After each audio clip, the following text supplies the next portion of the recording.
বা আমার মা বোনেরা আমরা যারা মসজিদে যেতে পারি না, কিন্তু বাড়িতে বসেই যে সমস্ত আমল করে আমরা সওয়াব বা নেকি পাবো, সেগুলি হলো জুম্মার দিনে রাসূল সাল্লাল্লাহু আলাইহি ওয়াসাল্লামের উপরে বেশি বেশি দরুদ পাঠ করা, কমপক্ষে 100 বার দরুদ পাঠ করা। সব থেকে উত্তম দরুদ হচ্ছে দরুদে ইব্রাহিম।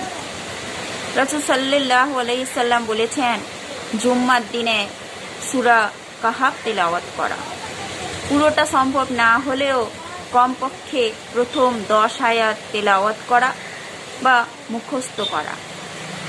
যারা সূরা কাহাফের প্রথম 10 আয়াত মুখস্থ করে তারা দাজ্জালের ফিতনা হতে তাদেরকে আল্লাহ রক্ষা করেন। সুবহানাল্লাহ। জুম্মার দিনে আসরের নামাজের পরে বেশি বেশি করে দোয়া করা, আল্লাহর কাছে